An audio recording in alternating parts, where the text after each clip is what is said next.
Cloud, yeah. Tammy, So, I'm gonna try the AI summary for this just because I want to. okay, So it's gonna okay. start request as well.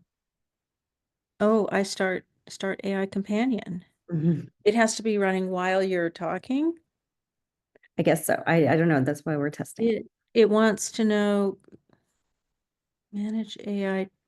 Okay, it wants a lot of questions from me that I'm Okay, not prepared to answer. that's fine. Um, Good. Brave New World.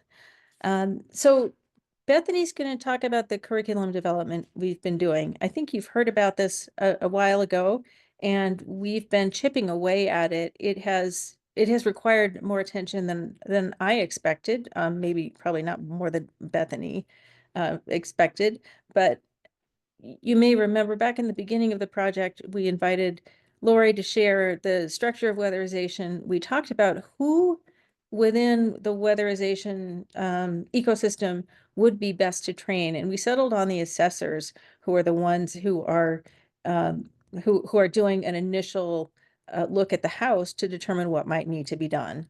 We figured that those people had the skills to look at a house and look at the house as a system and be able to perhaps bring in some air quality considerations.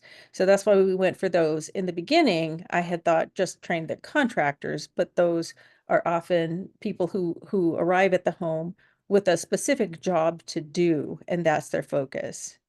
Paul, I don't know if you want to add anything to that from your understanding of how things work, but that's my nutshell takeaway.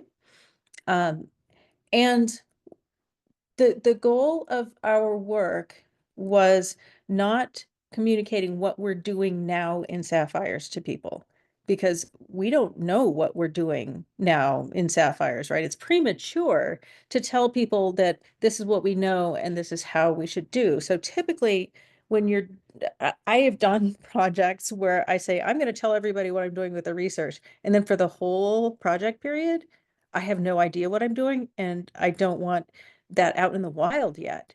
And so the way this one was written was to take a step back and say all the stuff we know about indoor air quality and indoor outdoor exchange of pollutants, that's something that we could bring to an audience.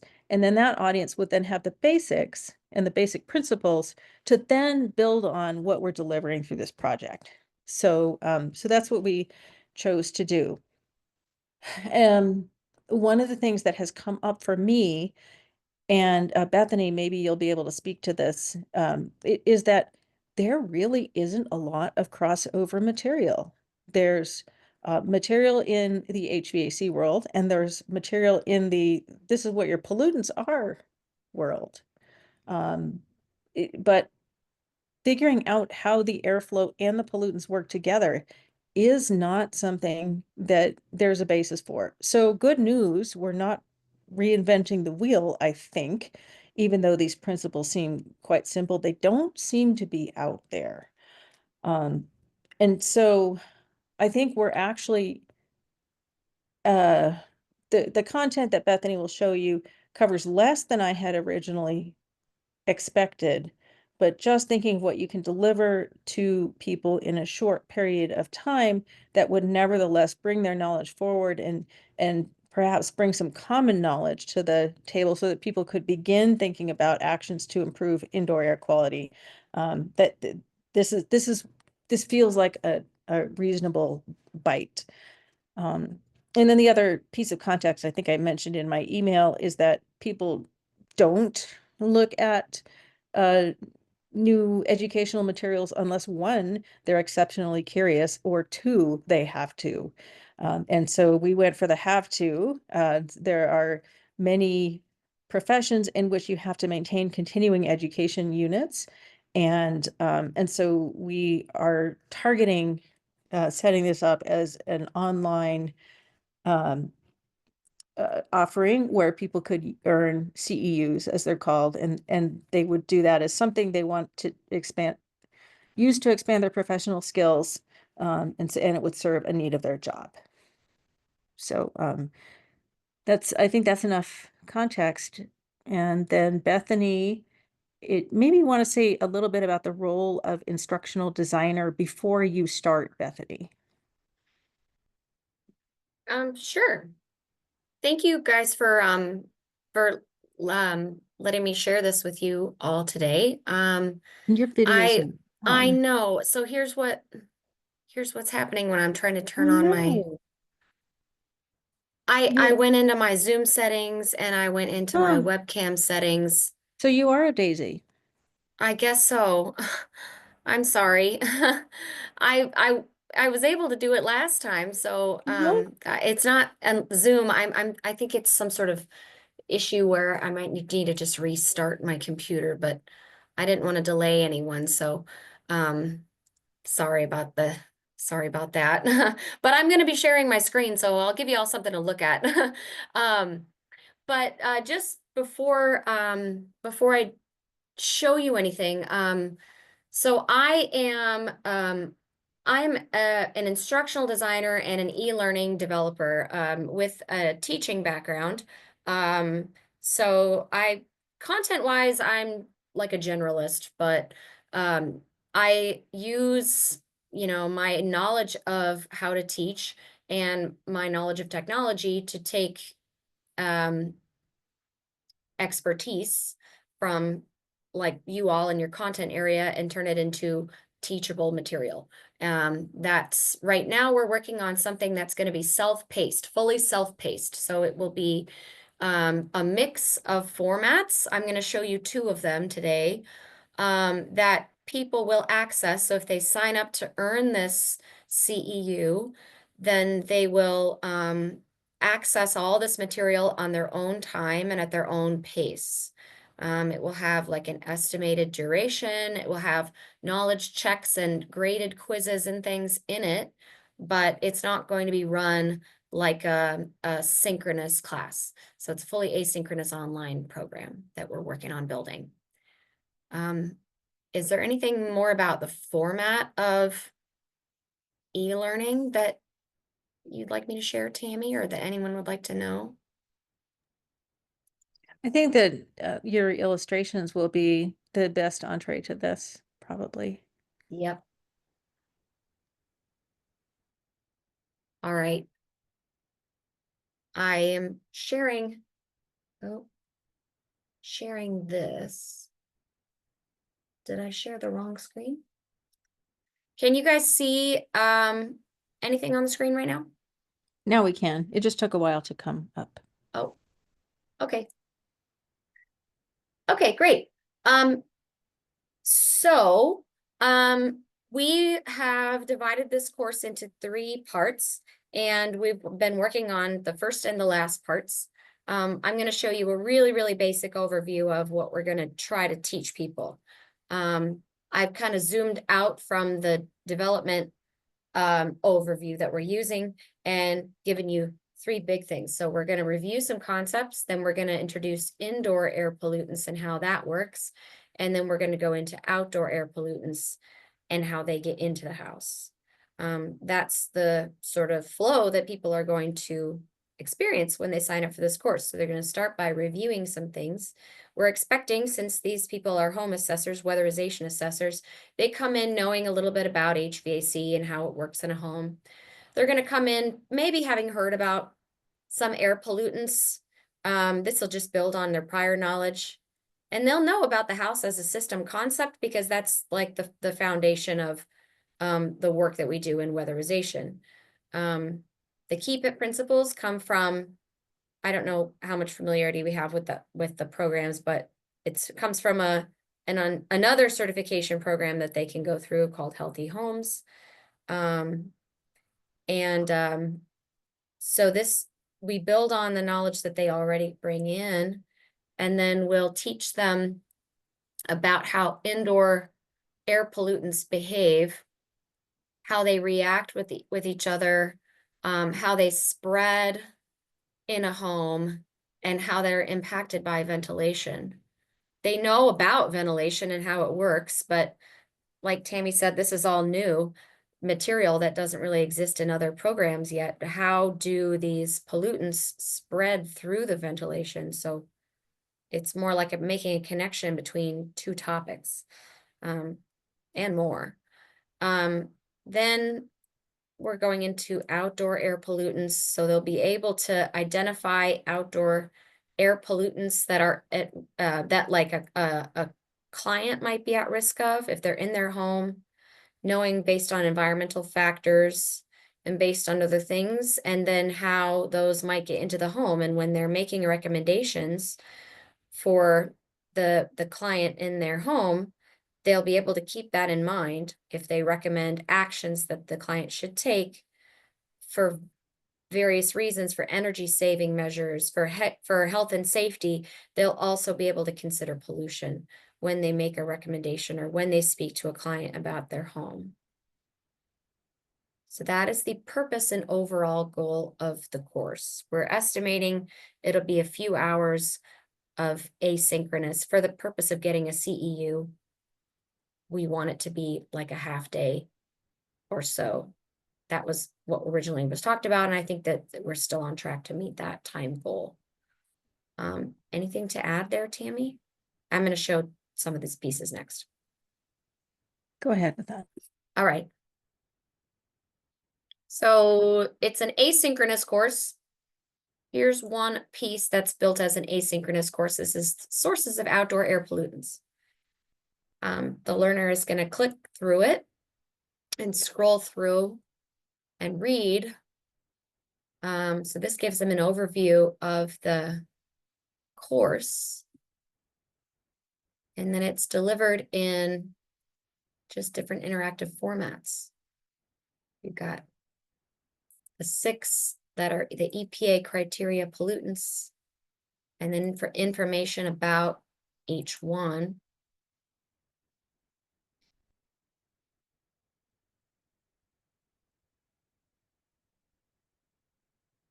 A little bit about exposure limits. We've talked about what's the goal. They don't necessarily need to memorize the exposure limit, but know that the limit is set by the EPA, and then it may affect how things are reported on a map, which we'll show later. There's knowledge checks set in all of these that are self-graded.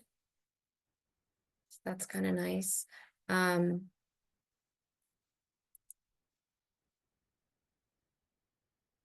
External links too. We can't cover everything there is to cover, but if people are intrigued and want to learn more, we'll include pathways for that.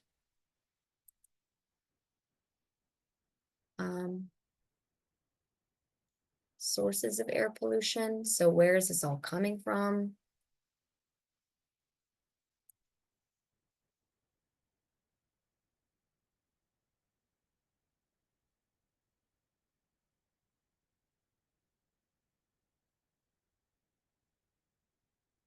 So this is just tied directly to what's above it. So it's easy enough for people to, oh, I don't remember, let me check. So then they'll be able to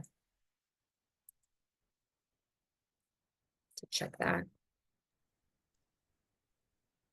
And I think if I could say something here, Bethany. Yeah, go ahead. What we're not expecting everybody on this call to do is comment on every piece of it.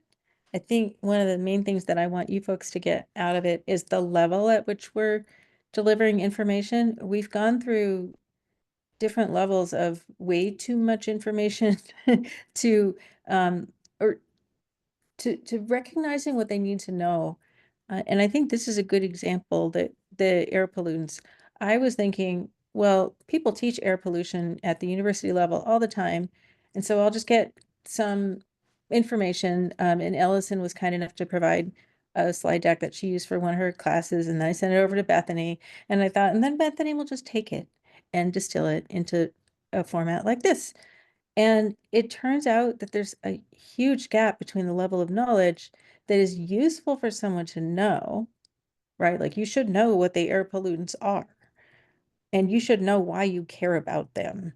But you don't really need to know a lot about exactly how they're regulated. because you're not going to do anything about that as an assessor. You're just going to be looking for where the hazards are or what people might be exposed to. And so I think trying to hit that gap right was something that I had not appreciated before.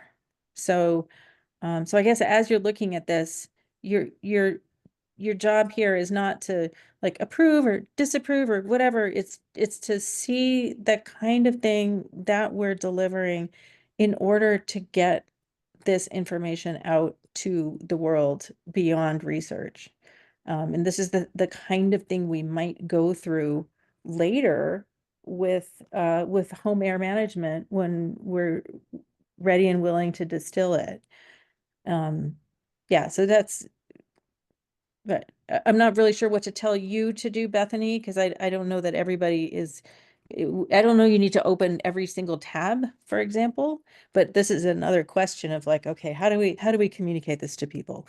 What do we want them to see? Right. Well, I mean, my goal too, as instructional designer, is just to try to make things engaging and vary the formatting and include plenty of interactivity so people don't zone out. Because that definitely what happened with asynchronous, just too much text, scroll, scroll, scroll, super long video, press play, zone out. We're trying to avoid that sort of thing. So that's another secondary thing that goes alongside identifying the right like balance in what they need to know and then how to get them there. And another thing that we're still working into this is what do they then do with this information? That's been something that's kind of tricky to nail down here, because the goal of an assessor, the job of a weatherization assessor is to fix leaks in people's home essentially, and educate them about how they can improve their, how they can save money and save energy. So are they also going to be educating the client on how they can keep their home free from air pollutants, or how they can reduce the air pollutants that get into their home? How are they just going to have it in mind in case something is brought up that might make a problem worse? There's just so much that's still, I don't know, what are they doing with this information is something that might be good to have it to think about still. That Yeah, Tammy and and I that's are in discussion of right now. it's that that's the interesting part of this is I think many people talk about um oh, we'll share this information with people outside the university. Um, and then if you think about like, why would they want to know, right? You can make a web page. So, and we should, and yet, how would it have a wider reach? What, what would drive people there? What benefit would they get from it? Looking around, at people who do work in homes, it feels like yeah, they don't really know how to think about air quality in the way they know how to think about energy. What one thing should we suggest that they do? What would be one thing that would make a difference? What would our ask be? What would we ask them to think about as they're walking through the home? So that to me is challenging, but worth thinking about. Yeah. Can I ask a question, like a procedural question? Where do we envision this living? And with trainings like this, my kind of impression has always been that they're pretty living things that require quite a bit of upkeep. Who is the steward of this? Like, is it kind of what's the vision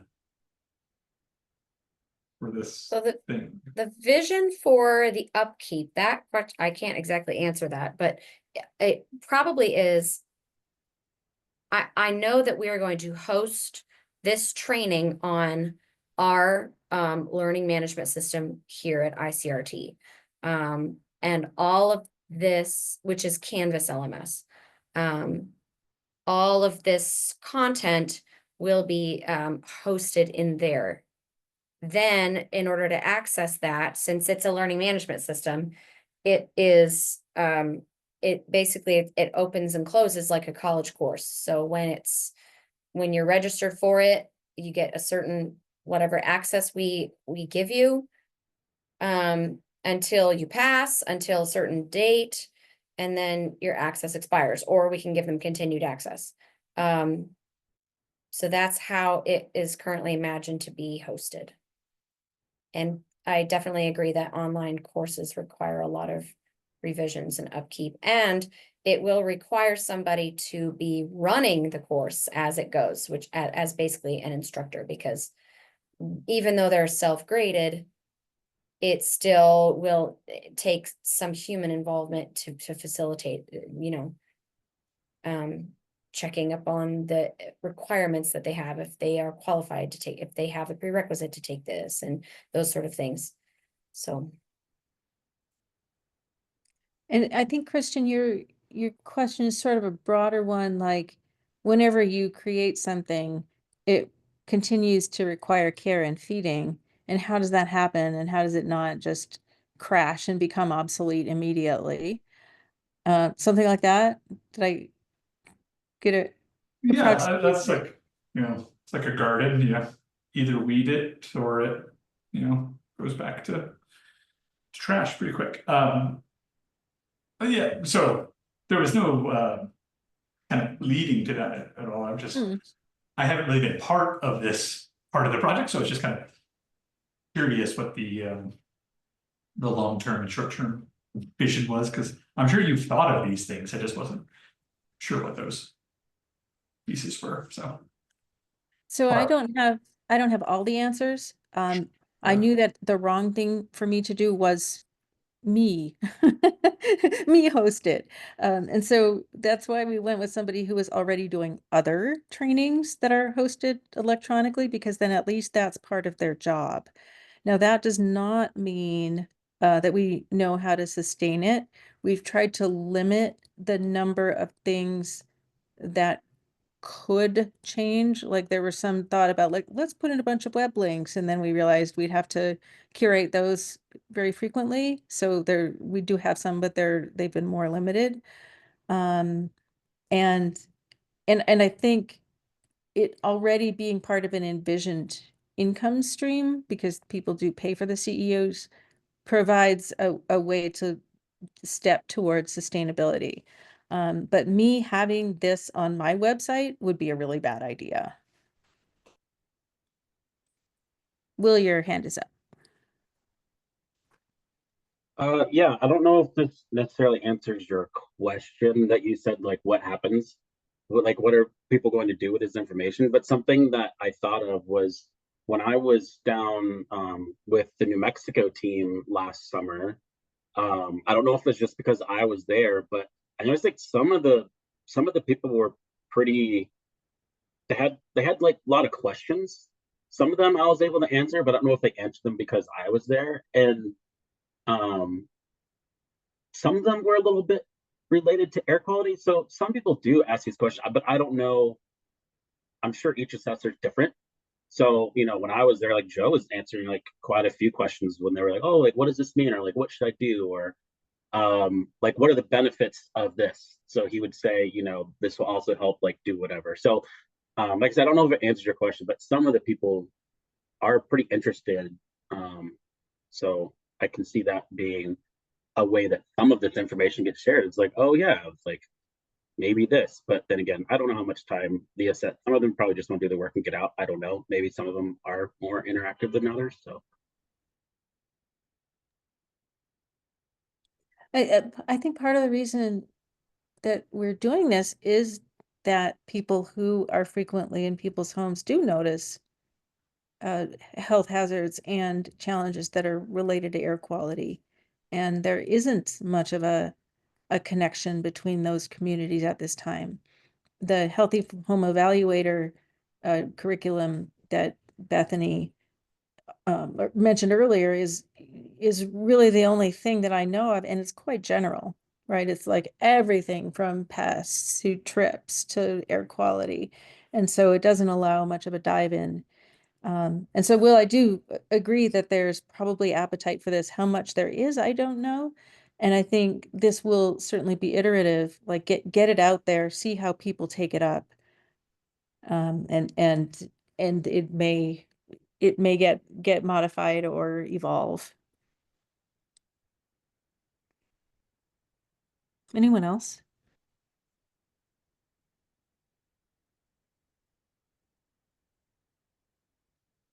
Do you want to go on a little more, Bethany? Yeah, sure. I can share one more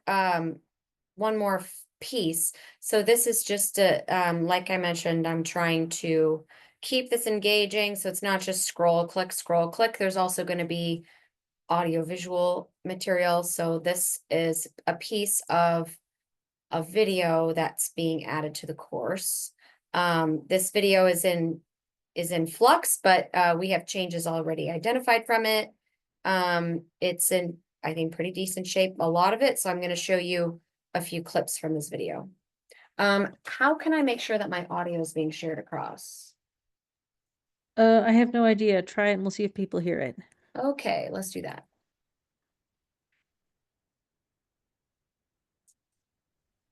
I can't hear it. I see you Bethany, shaking your head. I believe that when you share screen, you have the option to say share including audio. Okay. Let's see. Oh, share sound. Okay, I see that in the, all right, let me try again. I'm gonna turn. Outdoor air pollution can vary significantly based on several environmental and locational factors. Understanding these risks is essential for identifying homes that may be affected by elevated pollution levels. In this video, we will explore the key indicators that can help assess these risks. We'll also examine online tools and resources that provide valuable data to assess air quality and identify high-risk areas. Homes located near major roads, industrial facilities, or power plants are more likely to be exposed to elevated levels of outdoor air pollution. Traffic on heavily used roads releases pollutants like carbon monoxide and particulate matter. Industrial facilities often emit sulfur dioxide, lead, and other contaminants, while power plants burning fossil fuels release pollutants such as sulfur dioxide, nitrogen oxides, and particulate matter. Proximity to these sources significantly influences the risk of exposure for residents. Certain geographic factors also contribute to elevated outdoor air pollution. Homes in dry, arid regions are susceptible to dust pollution, especially during high wind events, which can lift dust particles into the atmosphere. Wildfires are another major contributor, releasing large amounts of particulate matter and volatile organic compounds into the air. Homes located near forests or areas prone to wildfires are at a higher risk of episodic pollution events, with smoke and airborne particles traveling far beyond the fire itself. Tammy, I don't know how much of this Yeah, you'd I like think me that's to that's a show. good taste. Okay, Pretty good. there's also going to be some pieces in here. I won't show all of it, but there's a tutorial on using the Air Now website and what you can learn from that. And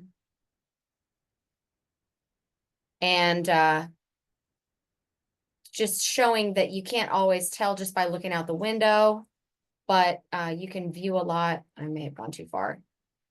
You can view a lot on this map as well, especially if you're in a region that's already at a risk for that. You know, seasonally, you might know to check it or to advise people to check it.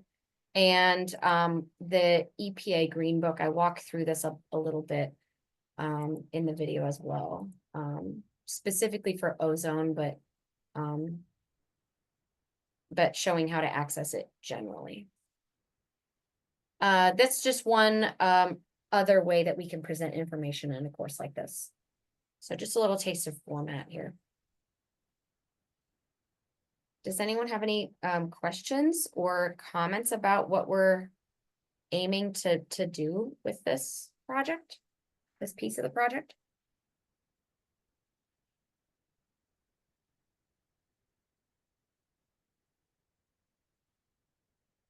Was that it? Are you saying you're done with your presentation, Bethany? Well, I'll go back here. I think Yeah. so, yes, Okay. that's all I've got as far as pieces of e-learning. Okay, cool. I just, yeah, and you're of course welcome to get the link to it when it's done or anytime in between. But this is kind of proceeding in parallel, so I wanted people to have a sense of the kind of thing that's happening. And I may be able to share more with you all in a month or so. If we wanted to do this again, when there may be more, module 1 is going to be ready next. It seems like, and that is maybe something that you might be able to see. So anyway, I will be happy to share more progress with everybody, if that's something you want. And then we'll be excited to figure out when and how we can roll this out with some learners. So thank you guys.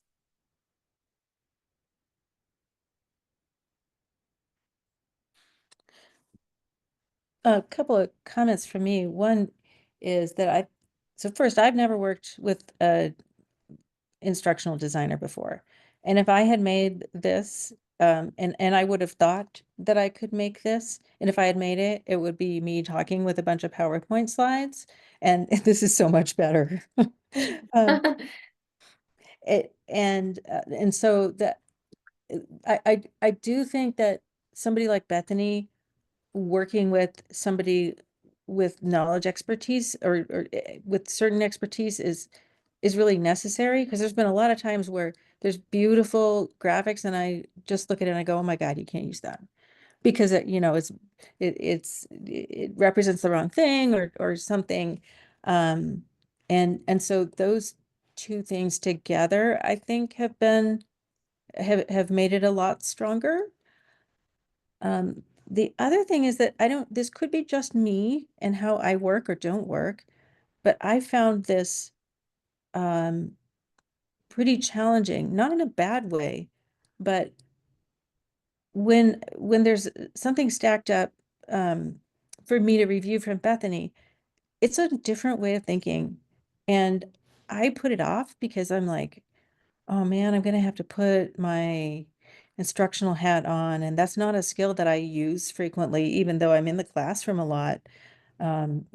It feels like a shift for me, and so Kristen has actually been pretty instrumental in sort of managing that process, because otherwise I would let it delay. So, um, yeah, it's certainly, there's certainly a lot of work to do and so on, but this has been um both very interesting and also like much more of a lift than I thought when I wrote it into the proposal.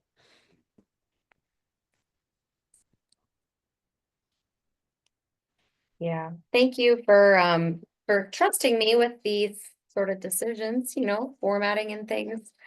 It's great to be able to build something that fills a need. There isn't anything like this, which is exactly why we're doing it. It's definitely challenging, but I hope that ultimately it's going to be just speaking to some of the people at out here that are like super interested in this concept, like how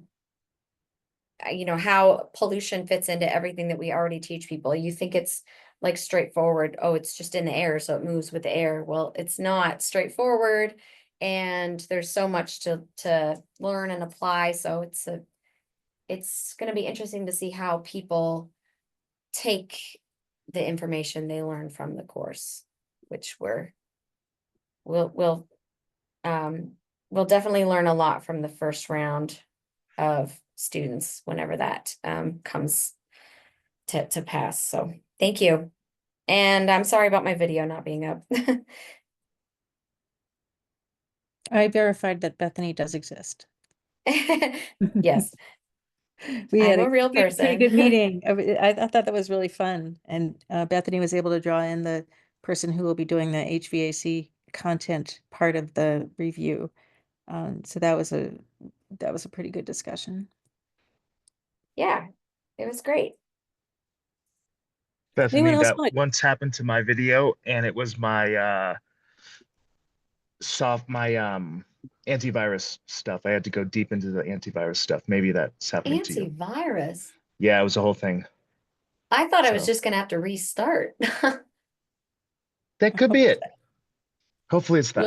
We'll see. That's always my first, like, I went into the settings, they're not working. Let's just turn it off, turn it back on again.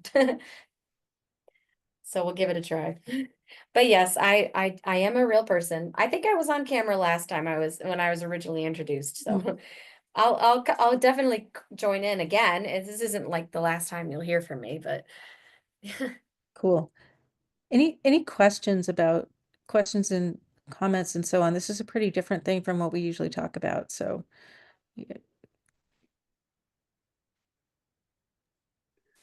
Bethany, I just had to go to a chairs meeting where we talked a ton about universal design and accessibility because the university has to move to all this stuff being that way. That's part of what's built into what you do, right? yeah, yeah, definitely. It's something that I'm always considering. As you saw, the video that I showed has closed captions.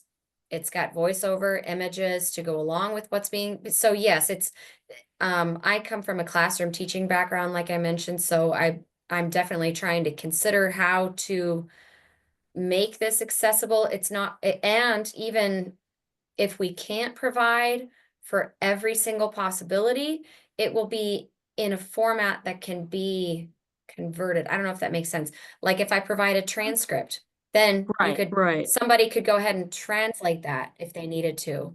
Yeah. Link to vocabulary with a picture every time it's brought up. Yeah, that sort of thing that is part of my job for sure. Yeah. And I'm just wondering too, when you do the CEU unit extravaganza, do they have standards that you have to meet? Like for example, when we have to do an online course, we have this quality matters thing that you put it through and it helps you do it better. The designers that the university works with, they want to try to get it through that because then that means it meets certain accessibility criteria and some other good stuff. Does something like a CEU program have a similar kind of qualification? I was just curious. It does for sure, but that is something that's even above my head. I believe that Lori is going to be, well, I know that Lori is going to be working on that. She knows that it's got to be submitted for approval and everything, and so they'll have to look at it in its entirety before they can assign it a rating for how many CEUs it's going to be worth. Gotcha. Thank you. Yeah, of course. Yeah, on that, it's they need to see kind of what is the course about, what are the learning objectives, and see the course, how long is it? And they'll give kind of a CEU per hour of instruction.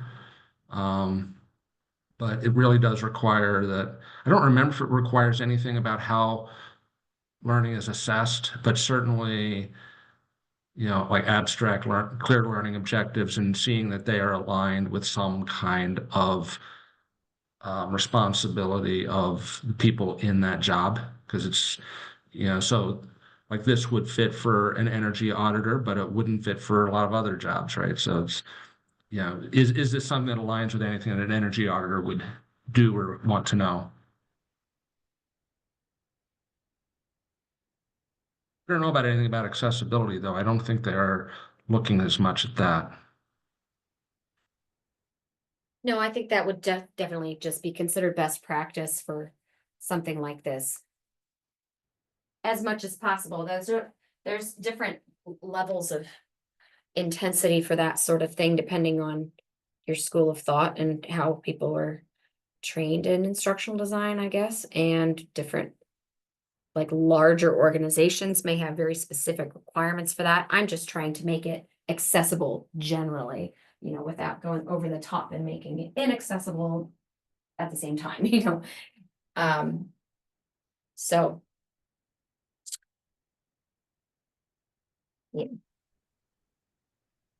Cool. Well, thank you for attending, everyone. I hope you have a great weekend.